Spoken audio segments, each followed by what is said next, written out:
And for me, I guess that took flying to Mexico. And so that's what we did. I did. Margaret had some complications because of a surgery that had gone bad, so that she had some doctor's appointments that she needed to take care of or attend. So I flew off to Mexico by myself, and we knew that the way that center has it there, the men are not allowed to be with their wives for the first month. And so Margaret would join me in a month, and then that would come under that we had been there for 30 days already.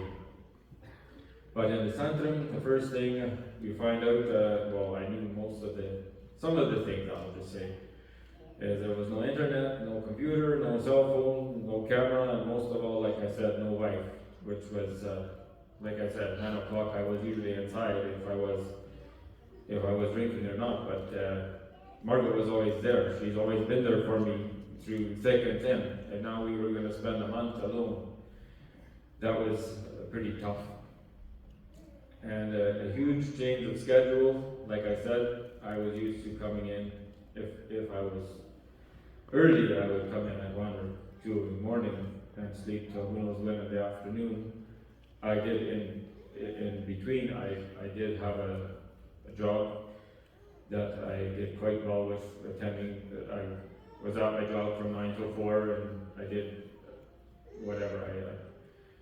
I made hours pretty good, even though I wasn't in good shape. And it's very embarrassing when your daughter comes home from work, or she worked the same place I did, and she said, "Mom, Dad's breath smelled like tequila like at 11 o'clock this morning yet," and that's not good.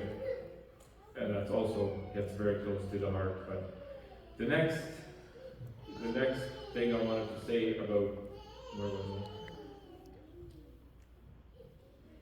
Yes, about the changing schedule. So we went there, and the first thing was I went to bed at 9 o'clock in the evening, and I was already expecting I wouldn't be sleepy, and I would be craving alcohol a lot, and I would be missing Margaret, and I would be sweating and shaking a lot. In the hospital, to prevent that, they give you intravenous, and they lighten the arm, or they give IV so that you don't have the craving and that you don't start shaking so much and don't have seizures.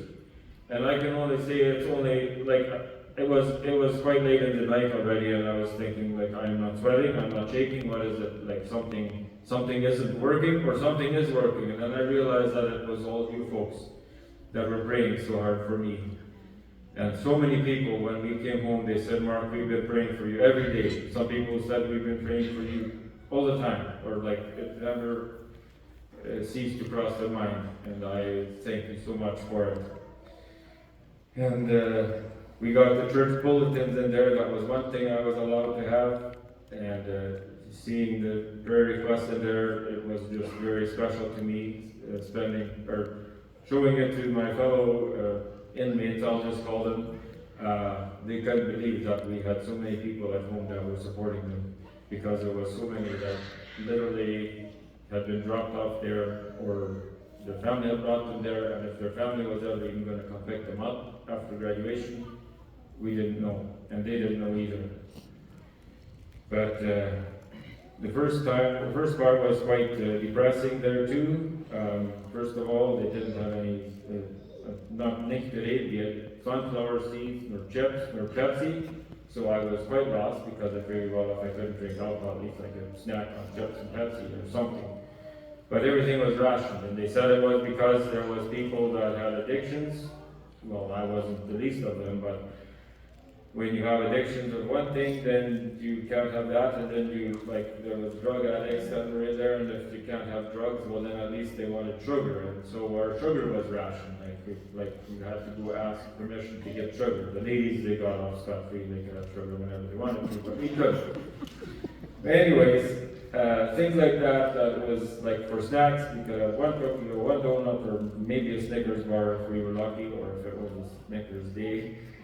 But anyways, and that made me very, those of you would say, fedresnik, because I was already, so bad off. And really, this was all my own doing, if I really thought about it. John 3:13, it says, "He must increase, but I must decrease." And I know that's maybe not exactly the context that that verse is taken out of, but for me, that's basically what it says. We are so used to getting what we want and when we want it, or at least for me, I can just speak for myself. But we had good meals there. I started eating a lot more than what I had at home. At home, I was mainly eating soup for lunch and maybe a little bit of supper, but I was eating very little. And some people have asked us questions, and now some of these things are a little bit more detailed because they ask them. So we'll be at Centrum, or sorry, some people ask us in German and some people ask us in English, but it wasn't just rice and beans as far as that goes. We really had good food. Lots of people have asked, "Did you really just have rice and beans because in Mexico that's all they eat, right?" And no, they had very good food. They had rice and beans and potatoes and chicken and pork. And the pork came from the Centrum raised hogs. We had hogs in the backyard. I don't know what they had done or why they had to be in the Centrum, but there was hogs there. And one afternoon, later on, when I had a little bit more privileges, they let me go outside. I was supposed to help them chase this one hog in. And the guys that I was helping there, they were either German or Spanish. And one fellow there, he wanted me to get in the pen, and I had a 2x4, and I have experience. Just ask Willie. I know how to chase pigs, so that I'm thinking this is going to work. But this thing was like 600 pounds. So anyway, I'm poking away at him with my 2x4, and this Sponia German guy, he was saying, just speak it, just, in German he said it. But anyway, somehow I caught myself saying, just keep going, and that man just started repeating that. He didn't really know what keep going means, but I would meet him later on in the hall, that it was one of the workers, and and I would meet him in the hall later on, and he would look at me and smirk, and he would say, keep going. So that became a pretty common saying, and the thing are not right without saying, because sometimes we just had to keep going. It wasn't that we always felt like it. But the classes we had there, we've said it quite a few times, it felt like we were kind of in Bible school. Men had three or four classes usually during the day, 1 hour classes, breaks in between. Very good and very scriptural based, very salvation based, and not on works. Focus on forgiveness and true salvation, and works and traditions will not save you. I've written here, but anyways, what we almost realized right away is that many people have it a lot worse than what we do, and I found that right away. I mean, first of all, I came there voluntarily. I knew what I was going to try to overcome with God's help and with Margaret's and the counselors, and I did. But some people, they were not so fortunate. They were there, like I said, by themselves. They had no idea if there was family actually carrying with them outside or what. And I remember one time I was feeling a little bit frustrated or whatever, and I figured, you know what, I can at least write. So I started writing in my scribbler. We all got a scribbler. And so I'm writing in my scribbler, and later on said to the fellows there that it felt like I was sending Margaret a bunch of WhatsApps, and she never replied, because I had 200 pages and there's English. But it wasn't all just written to her, but she had lots of reading to do when she did come out there. But the people also, that what I also meant about being thankful was lots of people that we found that they couldn't read or write, and even if they could, they did not know the Bible like we did. And we are not scholars of the Bible, but we've been homeschooled. We've had Bible in our curriculum since we were in earlier grades. So we knew a lot of that stuff, and it was very good review, and it was very good in-depth studies of what was done. But lots of people, they were hearing some of this for the very first time, and the actual plan of salvation. And it was just, my heart goes out to so many people there. And I put it quite high in my heart that I wanted to try and help as many people as I could. There were some people, they weren't very enthusiastic about helping anyone, not even themselves. So I figured, you know what, I'm here and I'm sober, and I can try to make a difference in somebody's life. So during the afternoons, we did apple crates I have here. I felt a bit like we were working in Gateway, but we built these little apple crates that Walmart would sell apples in. That was kind of to keep the guys out of trouble, and mostly did keep us out of trouble too. And made for good conversations, nailing these crates together with guys beside you, and I've made a lot of friends. Margaret and the children, just before, like I said, we left in January, and Margaret and the kids, they bought me a mandolin for Christmas, or they gave me an empty box with some heavy glasses in there, and there was paper in there, so I should buy it myself, so I did. And because I am quite, I'm a planner, and I like things done right now, so Christmas Day they gave me that box, and New Year's Eve, and that mandolin was in my mailbox, was standing in front of the door. So this was right in January, and I took that mandolin to the center with me, and I have played quite a bit. And so much that one of my friends, he told me, Mark, shut that thing down already, because he was sick and tired of it. And he did not come there on his own accord, that particular guy. He would have been in prison, or he could go to the center for 3 more months, and then he was, whatever he has, I won't go into detail, but he was not very much Christian-like fellow, let's just say it. He just wanted to make sure his time was done there, and then he was going home with his certificate, and then he was done. And by the time he was out of there, he, like I am not talking about, I don't know where he's at right now in his Christian walk, but he accepted Christ as his Savior. And when I hadn't heard from him for quite a while after that, and I don't know if any of you have seen videos that I posted on YouTube or Facebook of me playing some of these instruments. All of a sudden he messaged me, and he posted a comment on one of my posts, and he said, Mark, don't ever quit playing that little black stupid guitar, because I told you to shut it down, but now I can't get enough of it. And it was really a fun time, or we had really had a good time together with you. So, and if any of you knows me, I can be a little bit of a schmuck. We joked around quite a bit in there, in the Centrum, and so he was one of the fellows that I actually got quite close to. And after every meal at the Centrum, we were encouraged, or the door was locked behind us, so we were pretty much in our choice to walk around for 10 minutes to get some exercise and get those beans and rice right down where they could do what they do. And that was a good time to kind of get more one-on-one with some people that we maybe had seen off to themselves or whatever, maybe wanted to just chat with someone.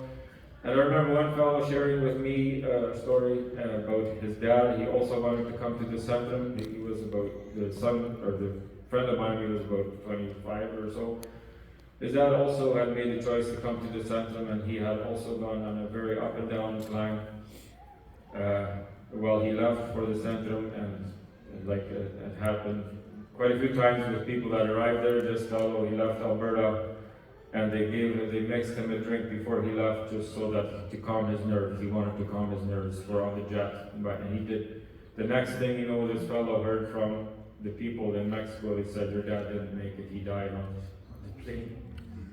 And it was just stories like that made me realize how good I have it here, and how blessed we are here as a family, and how blessed I am to be alive, because more than one doctor, and I'm not bragging, whatever I've said here today is not boasting or bragging about anything. I've made a royal fool of myself, I know.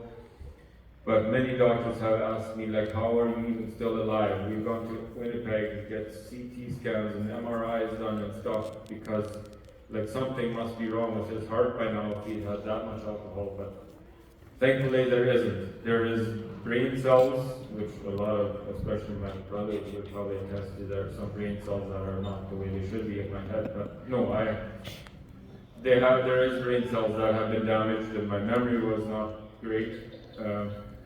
I'm getting it back slowly, and I'm trying to exercise it, but that will take some time. And where did the rest of this? Sorry that it's dragging on a little bit long. I will try and wrap this up really quick here. At the end of the evening at the center, we had a prayer circle, which a lot of these people, and many of you have relatives in Mennonite circles in Mexico, those people are not used to uplifted being like praying aloud in front of 30 other men. We had 50 men in our dorm lots of the time, and half of them were in my dorm. 50 men in the center, and half of them were on my side, and half of them were on the other. And this prayer circle, every evening, it was very much encouraged to, if you have a prayer request, well then pray for it yourself. And we went in a circle like that. And one night, one Sunday evening, a fellow came in there, and we saw him sitting off to the side.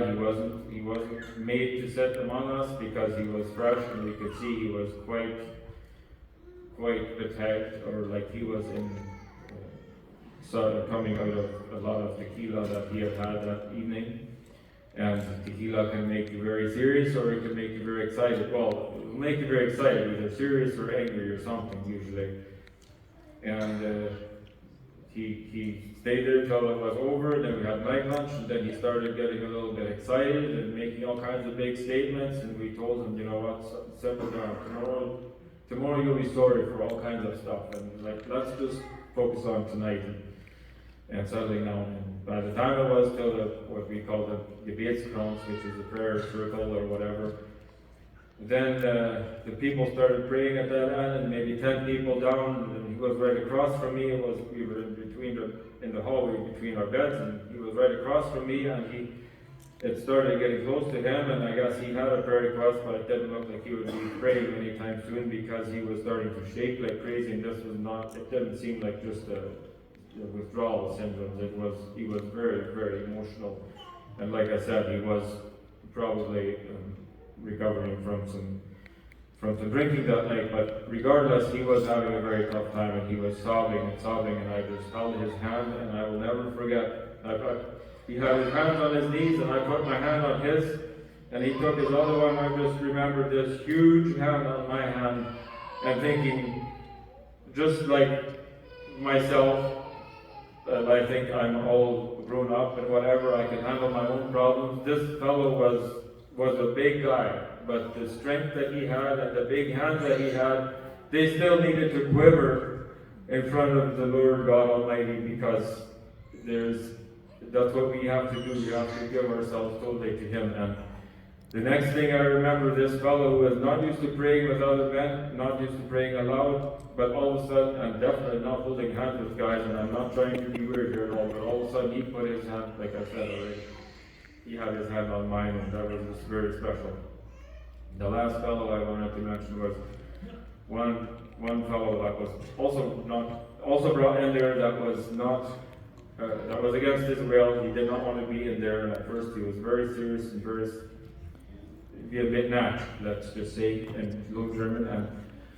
And I told Margaret, you know what, I'm going to leave that guy alone because he's older than me. I want to respect him. I want to let him run his course here or whatever. If he doesn't want to talk to me, that's fine.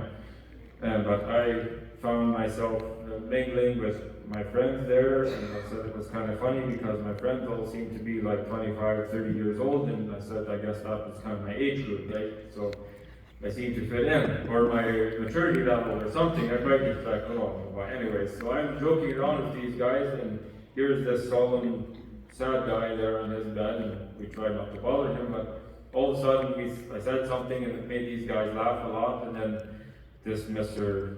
Dick, I guess we'll call him, I don't know what exactly was his name, but he turned over and says, Mark, du hast lieber viel zu vertrauen. And I was like, it means that I had a lot to say apparently, and yes, I did have a lot to say, and I should be quiet sometimes, just like I should be now. But it broke the ice between him and I, because now he had admitted that he actually didn't mind a little bit of interaction, and we looked around quite a bit.